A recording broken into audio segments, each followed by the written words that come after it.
Hello guys, welcome po sa 5th generation Hobby Shop. Quick review po tayo ng airsoft pistol. Shoutout po natin si Sir Roel Evangelista. Sir, shoutout sa inyo dyan, Sir Roel Evangelista. So this is the WE 5.1R or WE 5.1 Type R gas blowback airsoft pistol. So may previous na siyang bala, 0.23 grams, 4,000 shots. At ito naman po yung gas Pop Dino number 12. Ayan, ito yung owner's manual.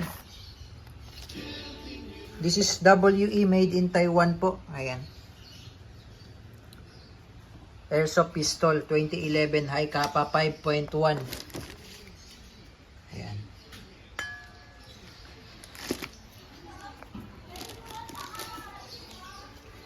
.30 rounder capacity. Ito yung may ito yung pwede din siyang lagyan ng magazine na extended, sir, yung 50 rounder.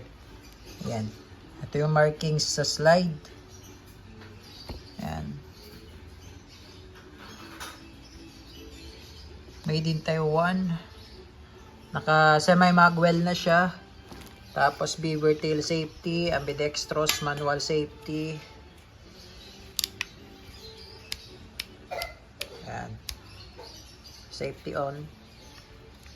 Safety on. Tapos safety off.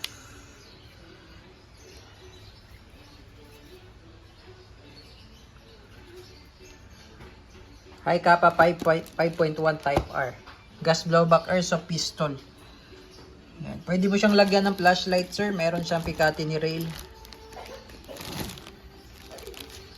So, lagyan lang natin ng gas at bala.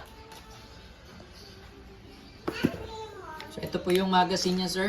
30 rounder capacity metal magazine. Ayan.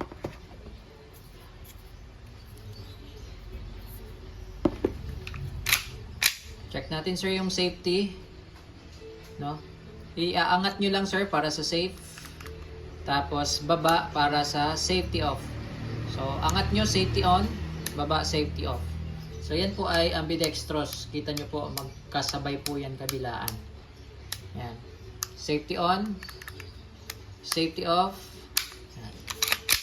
So, ito naman po, beaver tail. So, pag hindi nakapush, hindi rin siya puputok. Yan. Adjustable yung sight niya, up and down. Windage and elevation. Na-adjust po yan. Yan. So, ito yung lagayan ng flashlight, sir. Okay, so load tayo ng gas at bala. Inverted position lang, Sir Roel. Ayan, 3 to 5 seconds po.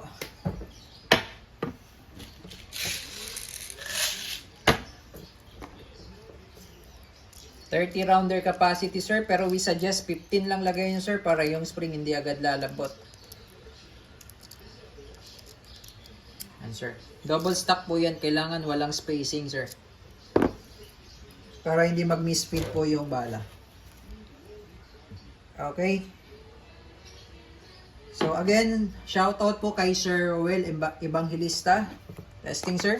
2011 high kappa 5.1R.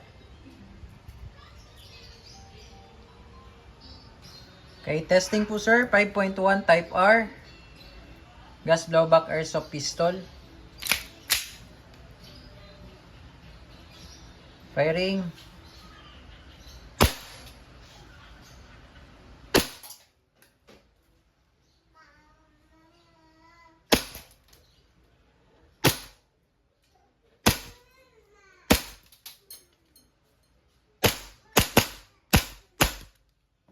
Yan. So, open slide, sir.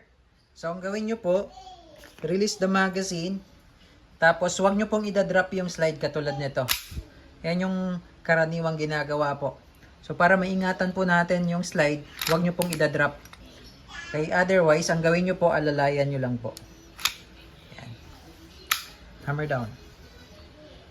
Okay, all goods na tayo, sir. This is the 2011 high kappa 5.1 Type R.